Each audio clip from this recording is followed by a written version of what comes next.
Desde este momento, sus inquietudes legales de migración y asuntos jurídicos tendrán respuesta. Radio Torrente presenta Orientación Jurídica al alcance de todos.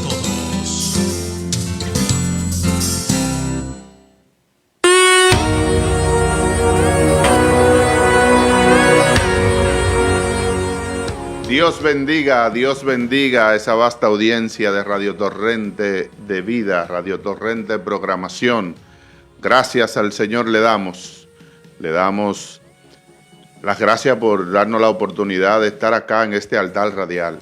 Realmente eso es un altar radial en el que estamos y le damos las gracias a Él también por la oportunidad de nosotros seguir esta programación cada lunes de 10 a 11 de la mañana, después del programa de la mañana. Señores, cada programa del programa de la mañana es una bendición, es un arrebozo, como dice el hermano Jovino Guzmán Batista. Él dice, es un arrebozo de precar al Señor. El arrebozo es el gozo y de precar es el orarle y estudiar su palabra, hablar su palabra.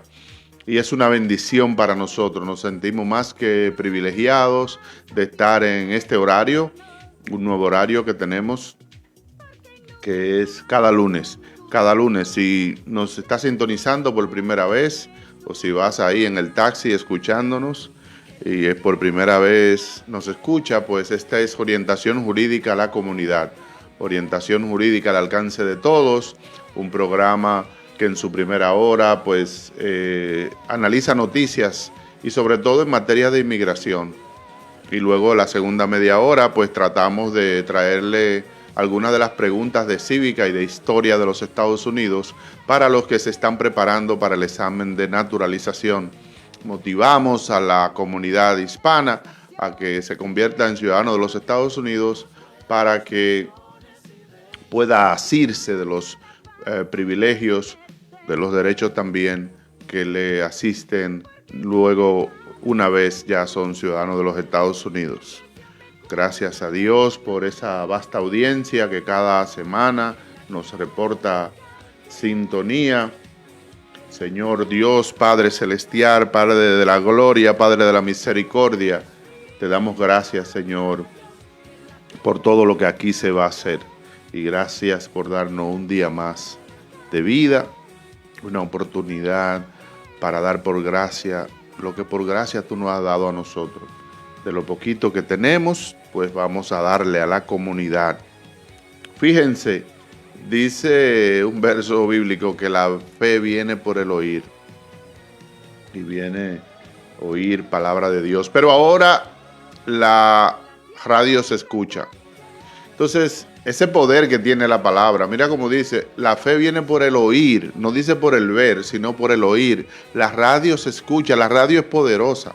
La radio llega a sin número de personas que están en diferentes situaciones.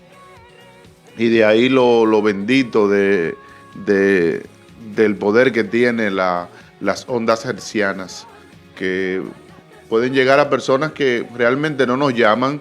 Yo conozco de una persona que es, por ejemplo, le estamos trabajando el proceso de naturalización y él es no vidente. Y siempre que termina el programa, él me envía un acuse de recibo.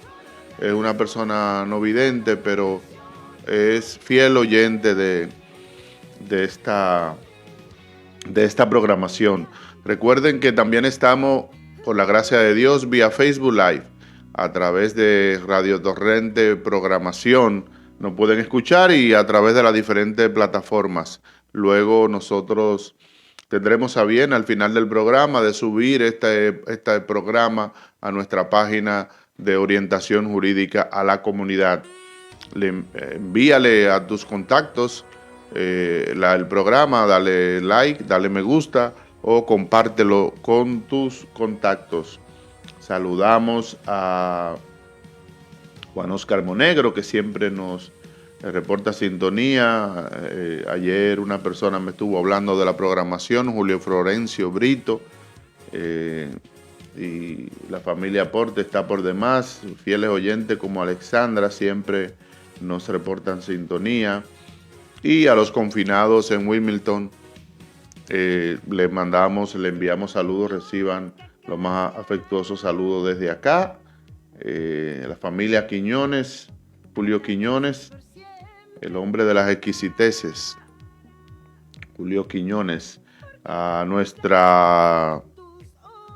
la persona que escuchan ahí en la voz de fondo, en la adoración, es Gisela Hernández. Ella siempre desde su consultorio, pues desde la República Dominicana nos envía saludos. Ani Marmolejos siempre está ahí. Ya ellos a Ani y a las Cuevas y a Nilka Cuevas son fieles oyentes. Le decía a la voz de seda que los pavos que saquen de la lista a Ani y a Nilka, porque ella si es por audiencia, ella lo van a ganar ahí. A Rafael de León, a la hermana Luz, la hermana Eva y Ana Reynoso. Saludamos, hermana Luz, tenga feliz viaje. Quien parte hoy, el Señor le acompañe durante todo su trayecto, el que bendiga su salida y su entrada a la República Dominicana. Dios le bendiga por ahí. Gracias a todos ellos que son fieles oyentes. Estamos delante de este reto semanal que tenemos de traerle noticias. Vamos a hacer un aclarando.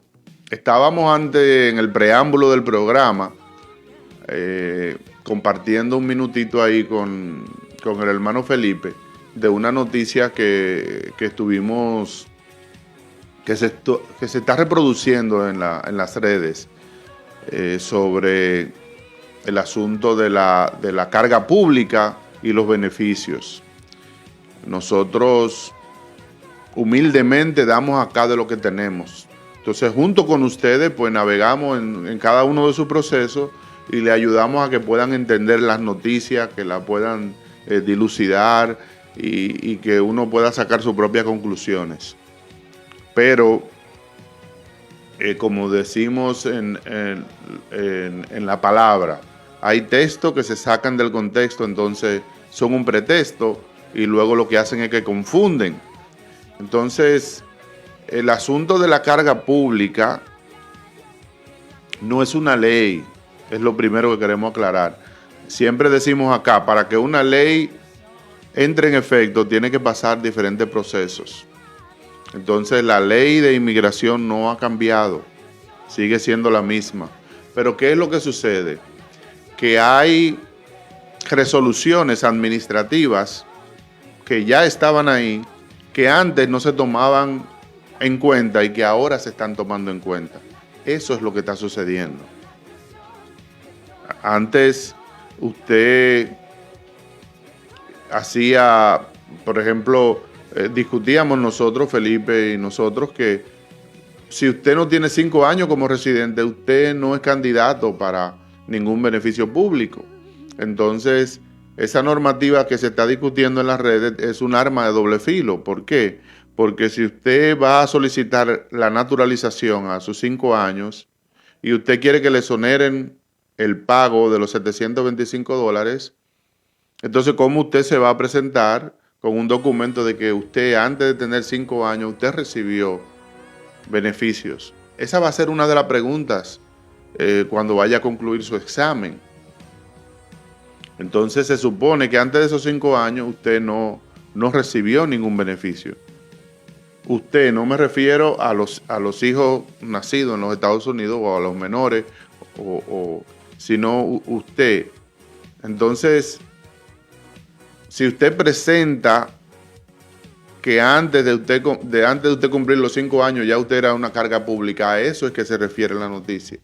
Por ejemplo, si usted no tenía 2 años como residente, o sea, tenía la residencia condicional y va a renovar, va a eliminar la condición o va a remover la condición de residente condicional a residente permanente, entonces usted aparece que usted es ya una carga pública. A eso se refiere la noticia. En programas pasados hemos traído acá al doctor González, a Emmanuel González de González Legal Services, que es un hispano abogado con licencia para ejercer en la materia de inmigración. Y él explicaba acá precisamente esa situación del asunto de la carga pública. Entonces es importante que usted, antes de dar un paso, usted se asesore con personas diestras en el asunto, que manejen con destreza el asunto, para que ya una vez usted está en esa entrevista, ya es su vida que está ahí, no es la del abogado, ni la del notario, ni de quien le llenó los papeles, ni la de la traducción, ni el que le hizo la traducción de los documentos. Es la suya, es la vida suya. Entonces, si usted planifique antes de dar ese paso. ¿Por qué? Porque hay mucha confusión. Entonces, es bueno que usted maneje con pinza de cirujano ese tema. Manéjelo bien, porque la ley no ha cambiado. Son normativas que están ahí, siempre han estado ahí. Antes no se tomaban en cuenta, pero ahora sí. Por ejemplo, si usted está haciendo una petición a una persona y la persona está en su país de origen y usted ya es una carga pública, y la persona que viene no representa la condición de que tiene años de vida como para trabajar, entonces, ¿cómo se va a sostener aquí? ¿Qué van a asumir? Si el oficial, lo que están diciendo es que el oficial ahora, le están recordando a las personas que los oficiales son los que tienen la facultad para determinar si esa persona va a ser una carga pública o no. Entonces en ese momento, él pues es el juez de ese momento y va a determinar, bueno, no, esta persona es una persona que representa un peligro en ese sentido, en el sentido de la carga pública, y él va a decidir de si otorgarle o no la residencia. A eso se refiere la noticia, pero no hay una nueva ley, la ley no ha cambiado, todo sigue igual. Lo que se están es enforzando, ejecutando más medidas que estaban ahí dormitando, y ahora ellos, pues, como aquella ley, la reforma, no ha pasado debido a todas las dificultades que ha tenido. Recuerden que aquí una vez trajimos a la doctora Elena Noradain, que es una abogada también experta en materia de inmigración, que ella trabaja con SISH, y ella decía que ella veía muy oscuro, muy difícil la posibilidad de que una reforma en este primer periodo gubernamental de esta nueva administración pueda pasar. Entonces, eso es lo que hemos visto. Y por eso, cuando hablábamos del voto y de las elecciones, le explicábamos lo que ha sucedido ahora. Ahora, recuerden que dentro de las preguntas para la naturalización está el check and balance. ¿Cuántos miembros tiene la Cámara de Representantes? 435. Entonces, antes, de esos 435, una gran mayoría eran del partido de gobierno de turno. Ahora, después de noviembre 6, todo se ha revertido. Ahora el partido de la oposición es mayoría en la Cámara de Representantes. Entonces, en el Senado, esa es parte de la otra pregunta, ¿cuántos miembros tiene el Senado? Son 2 por cada estado, y son 50 estados, son 100. Ahí hay mayoría del Partido Rojo, que es el partido de gobierno del presidente de turno. Entonces, esa diferencia que hay ahí es lo que se llama el check and balance. Anteriormente, ambos han tenido la oportunidad de que haya un un paso fácil a la reforma migratoria, pero por razones políticas no se han puesto de acuerdo, se ha perdido mucho tiempo, tanto en la administración anterior como en esta, y entonces no ha pasado la reforma migratoria. Y ella decía, yo lo veo muy difícil. Pero ¿qué resulta ahora? Ahora se va a aplicar el check and balance. El check and balance es una de las preguntas de cívica. En la página 12 del libro, usted va a encontrar que en la pregunta 49, nosotros tenemos esa pregunta. Vamos a dar la noticia y también hablar sobre la pregunta, 55. Dice de los beneficios de la check and balance está, en la página 4, en la pregunta 14. He estado yendo de preguntas en preguntas, pero está en la 14. Dice, ¿qué detiene a una cámara, a un sector, ¿verdad? A una rama del gobierno de ser muy poderosa o de ser demasiado poderosa?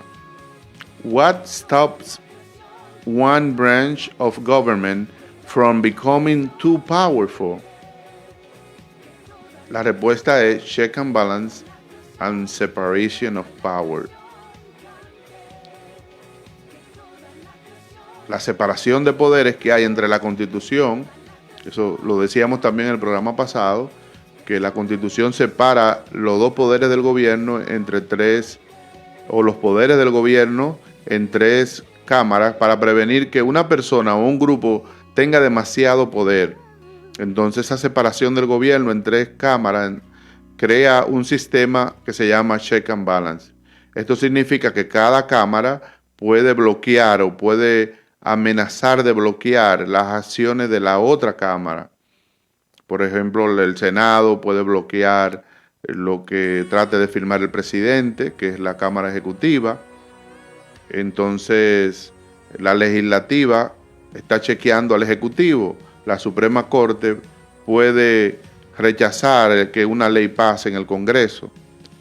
En este ejemplo, el Poder Judicial es el poder que chequea la Cámara Legislativa. La separación de poderes limita el poder de un gobierno y previene que esa parte del gobierno viole los derechos de la gente. De eso se trata check and balance.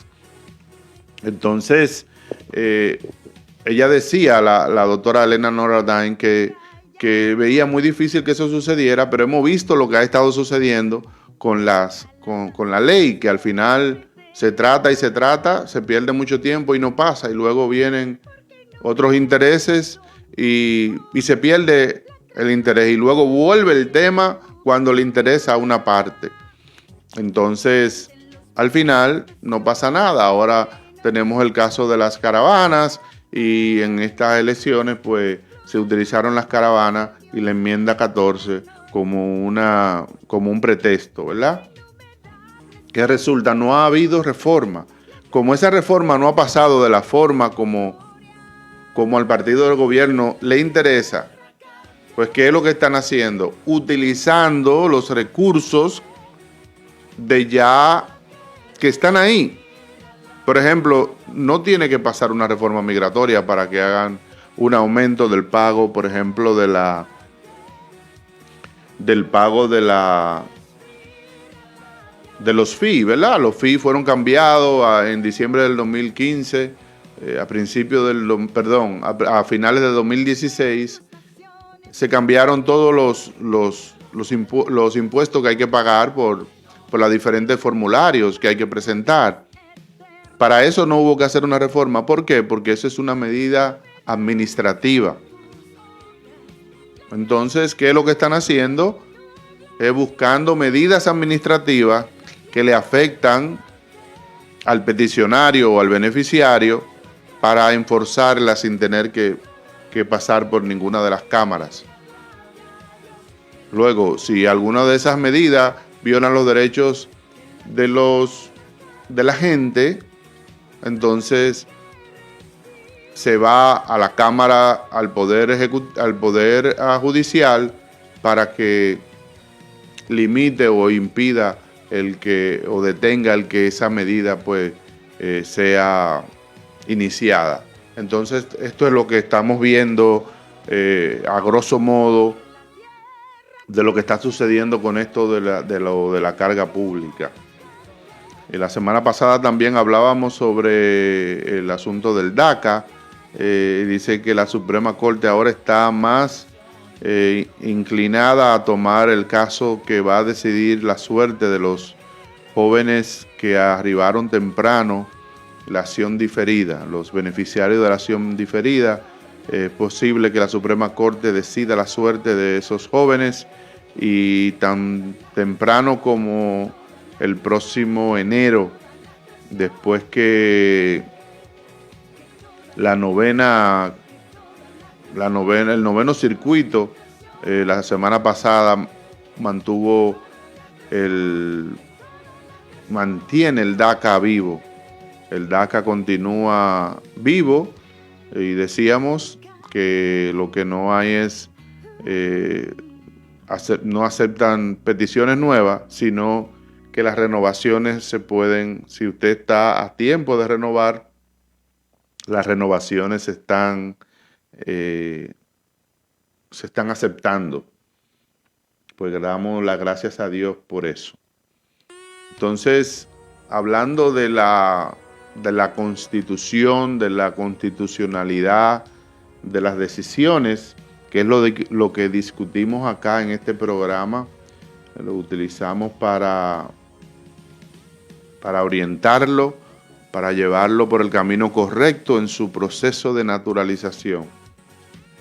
Fíjense, hay mucho temor con la decisión aquella de que ha salido sobre el asunto de la desnaturalización. En pasados programas, pues nosotros hablábamos de este caso, de lo que se quiere hacer. Y realmente decíamos que la enmienda 14 es la que habla sobre la intención que tiene el Poder Ejecutivo de convertir de desnaturalizar, de desconocer el derecho constitucional que tienen los hijos de cualquier persona, excepto de los diplomáticos, nacidos en los Estados Unidos, tienen el derecho de la completa ciudadanía. La semana pasada hablábamos de la historia de esta situación, de dónde nace esta situación, y hablábamos que esto viene a raíz de una lucha, de una historia de una lucha de raza y derechos antes de la guerra civil, pero tomó forma con la guerra civil. La guerra civil de 1861 a 1865. Entonces, los republicanos están agitando o el gobierno de turno está agitando para eliminar el derecho a la ciudadanía de los hijos de indocumentados.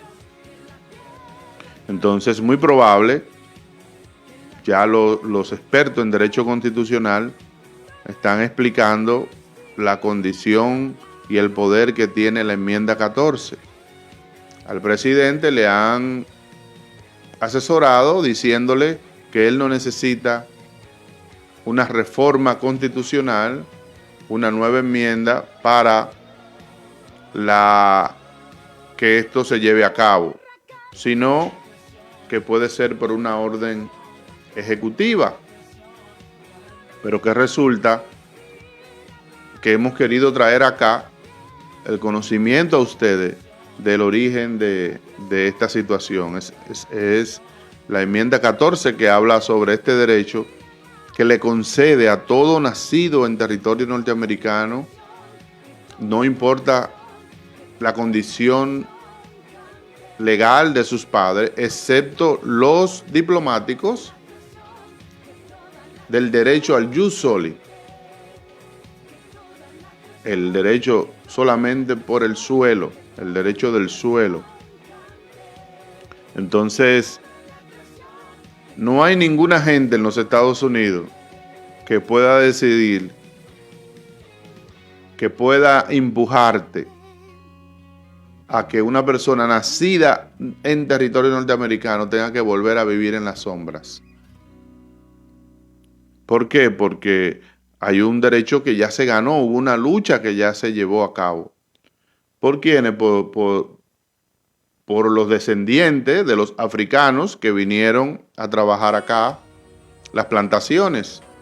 Luego sus descendientes nacieron acá, nacieron esclavos también.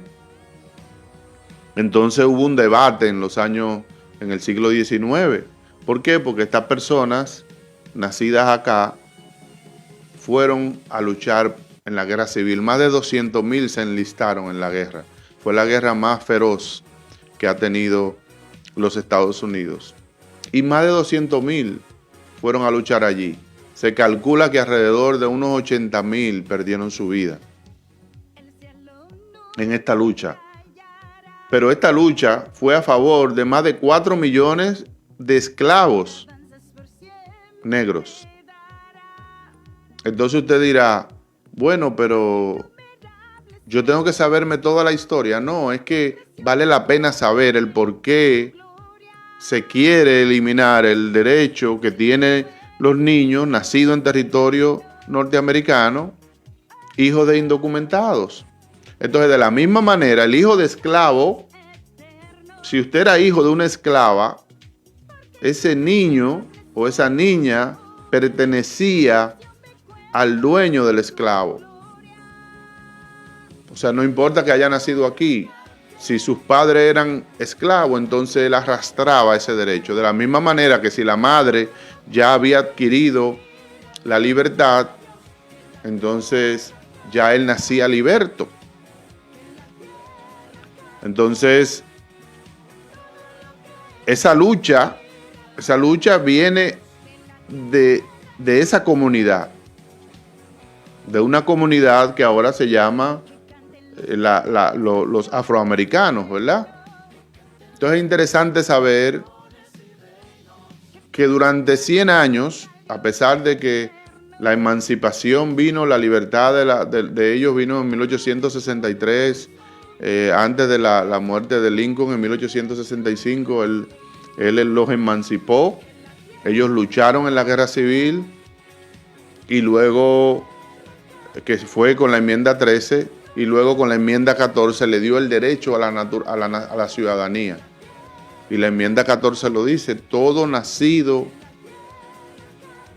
en territorio norteamericano es ciudadano. Entonces ahora se quiere eliminar esa parte sin tener que llevarlo a una modificación legislativa. Entonces la disputa, lo que va a venir a la palestra, lo que va a venir a la discusión que trató de llevarse ahora en el periodo de las elecciones, es si el presidente puede hacerlo con el puño y un lápiz. Si con un simple decreto él puede eliminar eso, de buenas a primeras. Entonces, esto trae temores. Volvemos y repetimos. Pero entonces el programa es de clase de historia. No, lo que pasa es que la historia y esas clases tienen que ver con las preguntas de cívica. Las preguntas de cívica que están en las preguntas para usted convertirse en ciudadano. Y es importante que usted sepa de dónde viene todo esto. Entonces, le tomó mucha sangre, mucho esfuerzo a los afroamericanos tener el derecho al voto. Pero primero tuvieron que adquirir la libertad. Y luego de la libertad, en la enmienda 13, por la enmienda 14, la ciudadanía. Entonces luego el derecho a poder decidir pero luego le tocó 100 años. No fue hasta 1965, o sea, cuente, de 1865 a 1965 con aquello de los frutos de la lucha de Martin Luther King, fueron 100 años, porque aún habiendo sido promulgada la enmienda 14 y la 13 y la 15, el poder no dejaba que ellos disfrutaran de esos derechos. Entonces, cada estado venía y hacía leyes estatales, ¿verdad?, que le eliminaban, que le suprimían esos derechos. Entonces, fue con la enmienda 13 que la ley que hizo que los negros africanos que eran usados como esclavos, pues fueran liberados. Entonces, le explicábamos en el programa pasado que el sur dependía de esos esclavos. Entonces, eso afectaba a la economía del sur. Entonces, la mayoría de los esclavos trabajaban bien fuerte pero aún así vivían en condiciones muy, muy pobres. Antes de la guerra civil, se calcula, repetimos, más de 4 millones de esclavos. Entonces, por décadas eso fue una batalla, una lucha que costó mucho, y de ahí es que viene esta batalla de la enmienda 14. Fíjense, miren, en la página 15, la pregunta 60, ahí traemos a colación parte de lo que hablábamos en el programa pasado. Queremos estar repitiéndolo para que ustedes sepan de dónde viene este problema de la guerra civil, qué importancia tiene la proclamación de la emancipación, qué importancia tiene la lucha entre el sur y el norte, entender eso. ¿Por qué? Porque eso es parte del conocimiento básico que usted recomendamos deba tener para conocer parte de la historia de los Estados Unidos. No tiene que conocerla a cabalidad, no tiene que conocerla a una profundidad inmensa, pero por lo menos lo básico, que cuando usted escuche estas preguntas, usted sepa de qué le están hablando. Y la 60 dice, ¿cuáles grupos de personas vinieron a América y fueron vendidos como esclavos? Entonces ya le va a resultar fácil a sus oídos esa respuesta, que es los africanos, gente de África. Con cualquiera de las dos es una respuesta positiva. What group of people was taken to America and sold as slaves? Africans or people from Africa? Entonces, aunque esto existió en muchos países, era común para los años 1700, 1600 traer personas de África para que trabajaran en las plantaciones. Eran separados de su familia en muchas ocasiones cuando eran vendidos como esclavos y trabajaban sin ningún pago ni sin ningún derecho básico. De ahí viene la riqueza de la emancipación. ¿Por qué? Porque ellos vivían en condiciones deplorables y la mayoría trabajaban en la agricultura y en diferentes tareas que le asignaban, pero en cambio ellos no recibían ningún salario, solo una alimentación básica y el poquito de ropa que tenían. Algunos ni siquiera zapatos usaban. Entonces es importante que usted sepa qué grupo de personas fueron tomados o fueron traídos a América a trabajar o fueron vendidos como esclavos. Entonces, parte de la pregunta que tienen que ver con lo que hemos estado hablando hoy sobre la enmienda 14, y estuvimos la semana pasada también hablando sobre eso, están entre las preguntas 72 a la 76. Y usted dirá, ¿qué importancia tiene esto?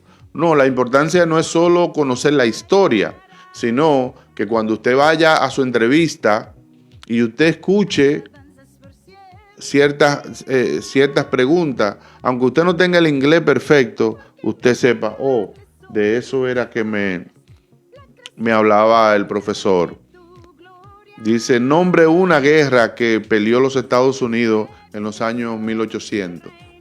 Nombre una guerra. Y aquí acabamos de hablar sobre de dónde viene el origen de la enmienda 14. La guerra civil. Esa es una de las guerras. The Civil War. Name one war fought by the United States in the 1800s. Ustedes, repetimos, lo importante es que usted entienda que le están hablando de la guerra. Y usted le puede preguntar al oficial, ¿me puede repetir, por favor? Hasta que usted entienda que es una. Entonces, cuando usted escuche one y escuche war, ya usted sabe que war significa en la guerra. Y usted va a recordar ahí la guerra civil, que fue la guerra que los Estados Unidos peleó en contra de... Entre ellos mismos, no había ninguna potencia extranjera aquí solamente eran el grupo del sur, que era los grupos del norte, que era la Unión, en contra de los del sur, que eran los confederados, y había una guerra que en principio tenía otros intereses, pero al final la guerra que duró de 1861 a 1865, al final el mayor interés principal, la causa principal fue la esclavitud. Entonces, de ahí la importancia de conocer lo que hablamos sobre la guerra civil. Y fíjense, mire cómo viene la guerra civil de nuevo en una de las preguntas. Dice, nombre una guerra entre el sur y el norte. Name the U.S. war between the North and the South. Ahí vuelve la misma guerra civil. The Civil War. The war between the states. La guerra civil y la guerra entre los estados. Recuerden que le estamos siendo repetitivos para que algo de esto se le quede. Para que ustedes vean cómo el examen de cívica y de historia no es difícil. Depende de la manera como usted lo aborde. Todos aprendemos de formas diferentes. Entonces hay algunos que aprendemos repitiéndonos mucho. Cuando yo estoy estudiando tengo que escribir. Yo leo, pero también escribo. Entonces mientras escribo, pues retengo más. Si solo leo, no retengo tanto. Hay personas que tienen que ver, hacer visuales, hacer figuras. Entonces cada quien tiene una forma diferente de aprender. Entonces, la guerra civil también es conocida como la guerra entre los estados. Esto fue una guerra entre los pueblos del norte, repetimos, y los pueblos del sur. Fue llevada en diferentes lugares a través de los Estados Unidos, pero la mayoría de las batallas fueron llevadas en el sur, en los pueblos del sur.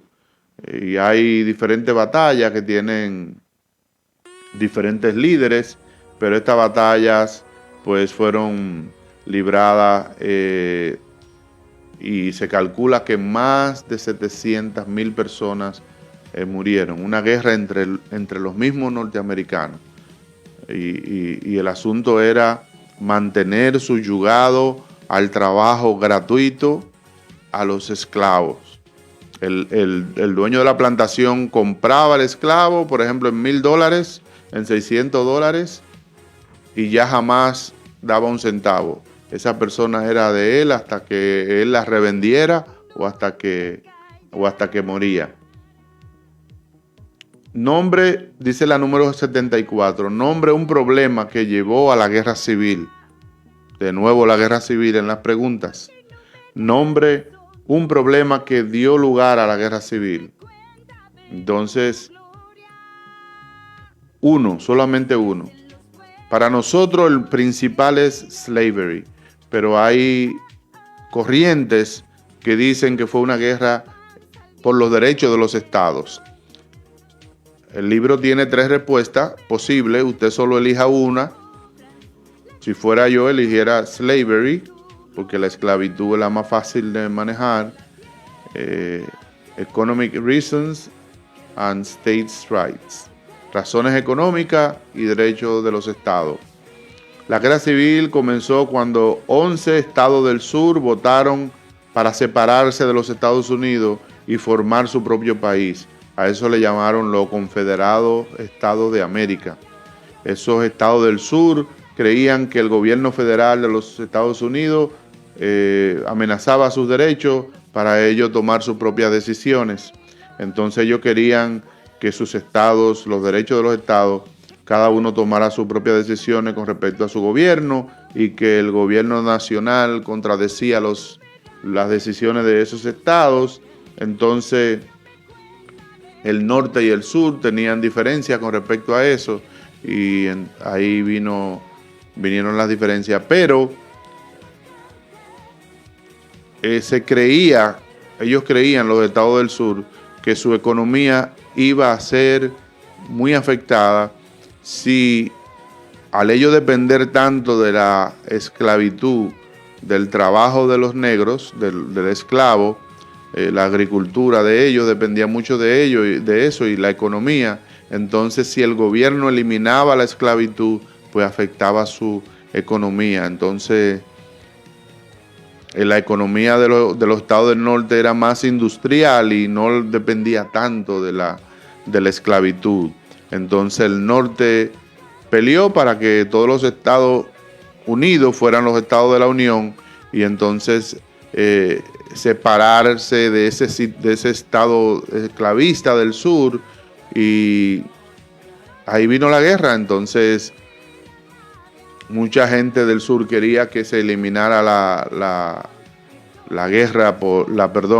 esclavitud por completo, y entonces esta diferencia duró 4 años, 1861 a 1865.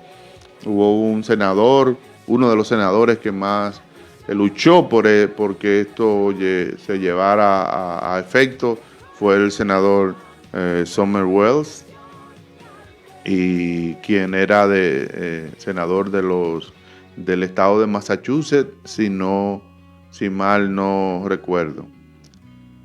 Entonces, ¿cuáles de las preguntas más tienen que ver con la guerra civil y el asunto de la esclavitud?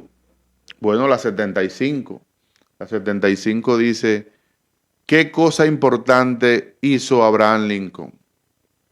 What was one important thing that Abraham Lincoln did? Hay 3 respuestas, 3 opciones. Una de ellas es la emancipación, la proclamación de la emancipación, que fue a través de esta que el presidente Abraham Lincoln buscó libertar los esclavos en el sur cuando el momento era preciso o era adecuado. Lincoln emitió la emancipación, la proclamación de emancipación, y entonces este documento inspiró a muchos esclavos a irse hacia el norte.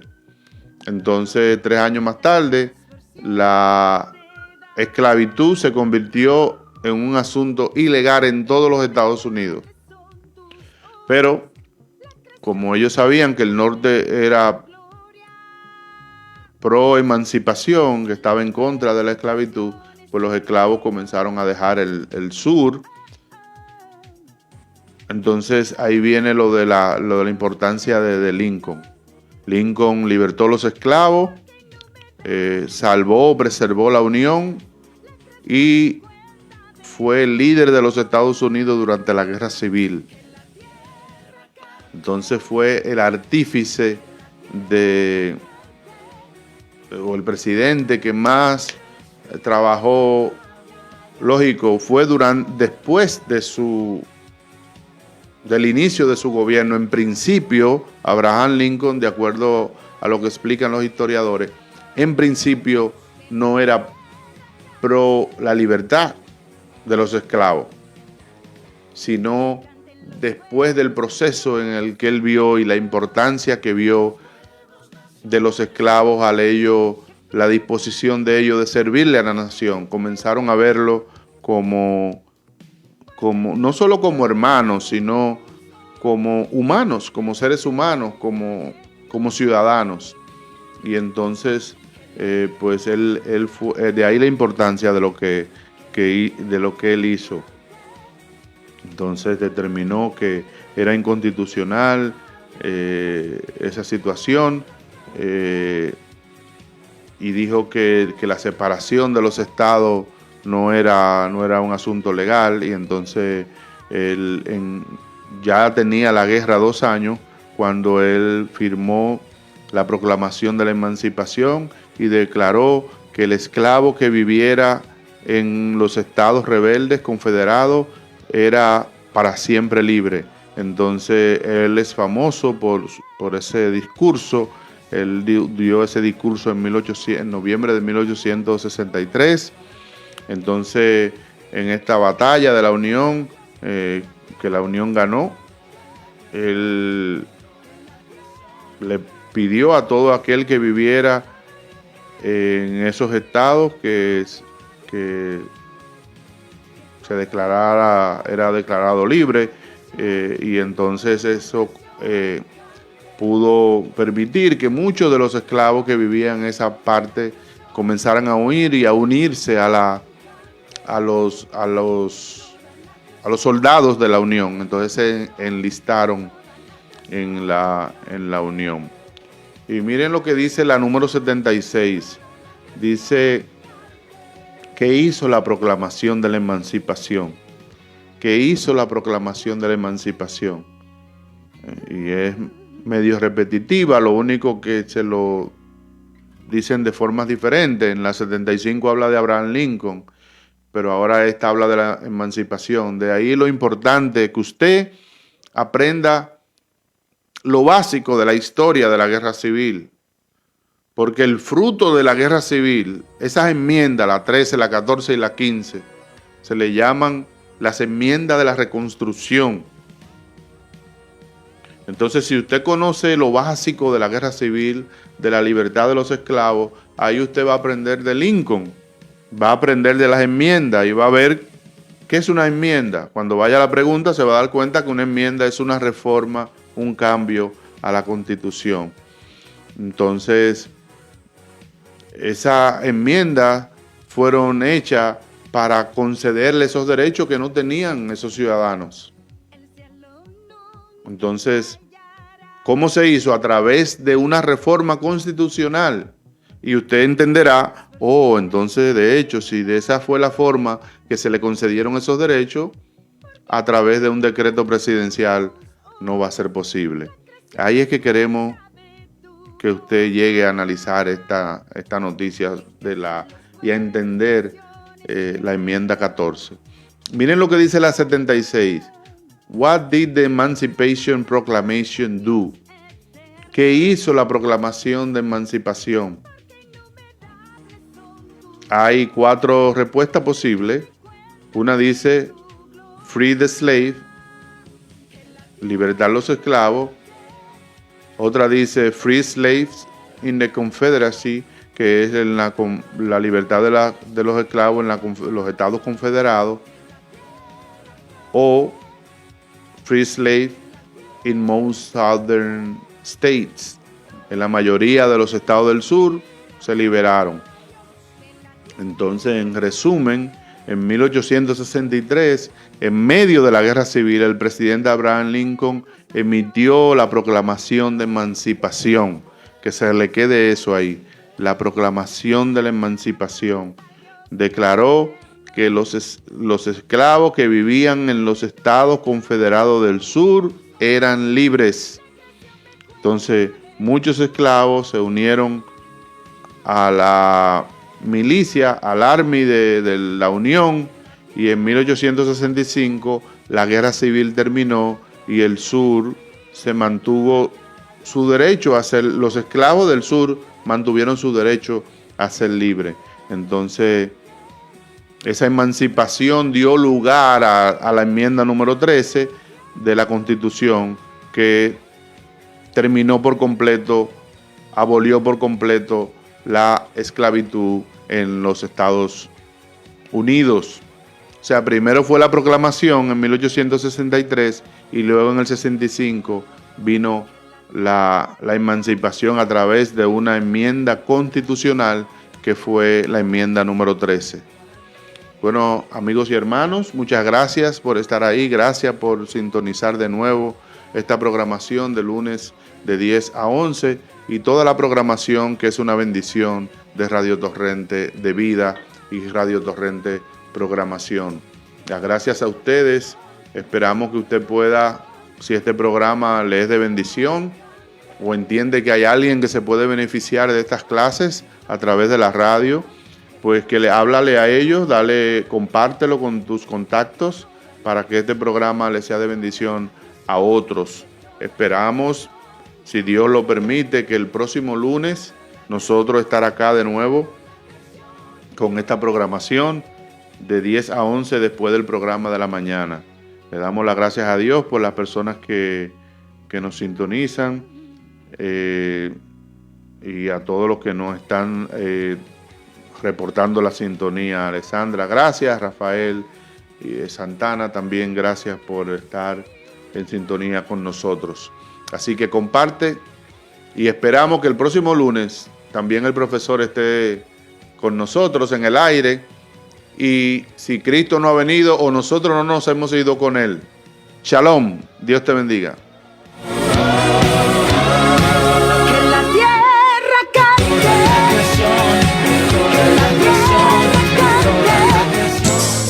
Hasta aquí, orientación jurídica al alcance de todos. No se pierda nuestra próxima entrega, en la misma hora por esta misma radio. Orientación jurídica.